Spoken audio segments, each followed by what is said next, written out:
What's going on, my fellow Kino Lords? I just got out of a screening for Kingdom of the Planet of the Apes, which is directed by Wes Ball and is the fourth installment in the new Planet of the Apes franchise. So, first and foremost, I love the Planet of the Apes movies. The new ones, that is. I haven't watched really much of the old ones to really have an opinion on it. But when it comes to the new Planet of the Apes films, I've dug all of them. Rise, Dawn, and War. All great movies. I think Dawn might be my favorite, but I kind of go back and forth between Dawn and War. It's really hard to choose. I think they're both great. But when it came to Kingdom of the Planet of the Apes, honestly, I wasn't really all that excited for it, and I didn't have high hopes for it. For a few reasons, but I think the main one being the director attached to it, Wes Ball. He just hasn't done anything that really I could be excited about. I mean, he's known for doing the Maze Runner movies. Couldn't care any more or less about that shit. And it's also a fourth installment, which a lot of, fourth sequels in a franchise just scream as really unnecessary and just does not need to happen.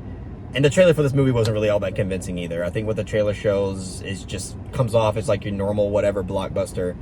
And I was just kind of like, I don't want to be disappointed and watch this fourth one and kind of waste my time. But after watching it, it's actually pretty damn good. There's actually a lot of things about this movie that I really appreciated and was surprised by. What I wasn't surprised by was how great the special effects were. That goes without saying, but like obviously the CGI work and the motion capture work is insane. The actors behind the motion capture work, really great performances, very impressive. And it's just overall, like, in terms of the world that's crafted with the special effects technology and all the labor and skill that went into it, I mean, it's incredible. Phenomenal stuff. Definitely going to be nominated for next year's Oscars when it comes to that department. But yeah, I mean, but the other thing that I really liked about this film is probably my favorite thing about it is its thematic value. Like, when it comes to the themes of this movie, it's the most intriguing thing. And the way that it explored it, I thought was, like, it always kind of kept my engagement. Because honestly, I mean, both evolution and religion are tackled in this film.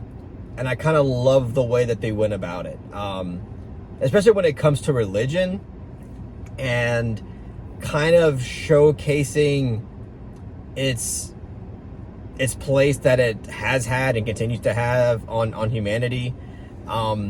Especially when it comes to how people use it as a way to manipulate people and a mass of people to do something for their own gain. And through that premise as well, it explores the reality of false prophets who again are using religious doctrine to again only control people for their own gain.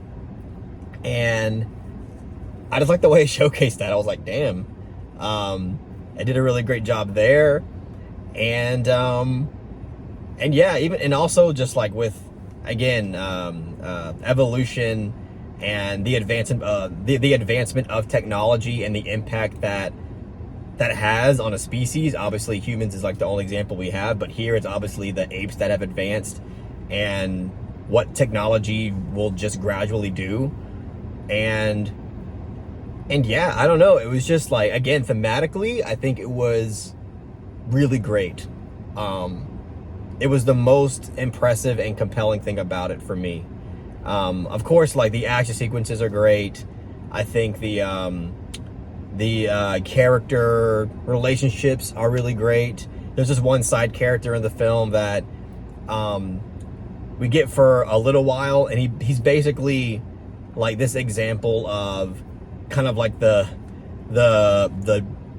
true Christian follower, if you will. He's the guy that believes in Caesar's work and what has been written down about him in terms of morals and teachings and just everything, like all the history surrounding Caesar. He believes in him, but like in the proper way that it should.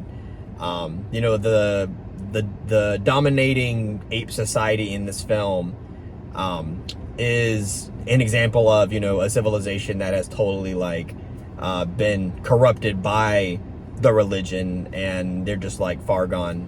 But the side character is supposed to be kind of like the wholesome religious character, but I think he works really, really well. And you know, this film reminded me a lot of Apocalypto, directed by Mel Gibson back in the early 2000s. Just because like the plot line and what happens in it is very similar. Just in terms of how you have a tribe doing its own thing, and they're living, you know, they're living happily ever after, and then you have a dominating religious crazy tribe that comes in and kind of controls and enslaves them. And I mean, that's a good thing to me. That's a good thing. I love that movie a lot, so it was kind of neat to see something like that be like portrayed in the way that it is in this film. And yeah, and it's also, again, of course, like all the Planet of the Apes movies, it's a very human and kind of down-to-earth kind of film that tackles a lot of emotional elements of our species as well. Just in terms of like the sense of discovery about the world and the universe, this film kind of touches on that as well, and how grand everything is, and how there's always so much to learn, and just how sometimes that can increase our connectivity with each other on a more like spiritual level. And yeah, I mean, it's overall like it's a really good movie. I mean, again, like in terms of criticisms, all I can like really say is that it does come off Hollywood in a lot of ways, especially in terms of like conflict and plot structure, and you know, not really taking the boldest risks, and the risk that it does take, you kind of see a mile away. And like in terms of like the plot line, again, like this is the classic Hollywood plot line that I see all the time, where there's this really powerful or this really valuable object hidden somewhere, and the bad guys want it and the good guys want it, and it becomes this classic race between the two of who is going to obtain this object or objects. And it's just this like classic battle we see in like almost every single Hollywood blockbuster, and this film progresses into that eventually. And it's a little underwhelming to see it go down the same route that a lot of Hollywood blockbusters do, because I feel like at this point, you know, we can experiment a little with the conventional Hollywood plot line. We can try something a little bit more unconventional for once, and play around with structure and conflict and things like that. So yeah, in that regard, it was kind of a letdown.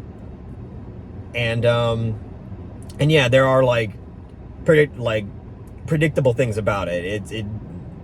The way that it kind of sets things up, you can kind of tell where things are gonna head. So, I mean, yeah, look, I still think that it is a really good movie. There is just things about it that it definitely comes off very Hollywood. Thematically, it's not very Hollywood. Like, thematically, I think it's quite bold and thought-provoking. But in terms of structure and plot, it's like the same kind of plots you see all the time. But I will say, again, when it comes to religious themes, there was a lot of like cool inclusions of allegorical material in regards to the Bible. Like you have like the main character of this film, Noah, and as soon as I heard the name Noah, I was like, there's gonna be a flood somewhere. And there is a flood somewhere. I won't say like where it happens, but there is a flood involved in this movie. And I thought like that's an interesting way. I mean, even though I saw it coming, it's cool to see a Hollywood blockbuster like, you know, attempt these kind of creative things that it doesn't really have to do. And yeah, so I don't know if I have much more to say on it, honestly.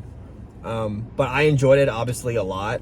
There's a lot here that I got a lot out of. It's an entertaining movie. It's thematically interesting and kind of surprising. You know, I got to give credit to Wes Ball. You know, I was almost not even gonna really see this movie or even talk about it because of the fact that he hadn't really made anything that I was impressed by. He just kind of seemed like a director for hire type of guy. But he fucking did good with this movie. I mean, I could never direct this movie. It's so overwhelming. So I'll give him credit there. It was a good movie. But yeah, that's all I'll say, guys. So I'm gonna give Kingdom of the Planet of the Apes a solid to strong 7 out of 10. Pretty damn good. Pretty damn good. This week I'm also gonna see Evil Does Not Exist by Hamaguchi, the director behind Drive My Car. I'm gonna check that film out tomorrow. And then Thursday, I'm gonna watch I Saw the TV Glow, which I'm also really excited for. So be on the lookout for those reviews as well. But that's all I gotta say, guys. Hope you guys really enjoy what I had to say about the film. Please give this video a thumbs up and share it amongst your friends. And don't forget to subscribe to the channel to be updated on more film-related content.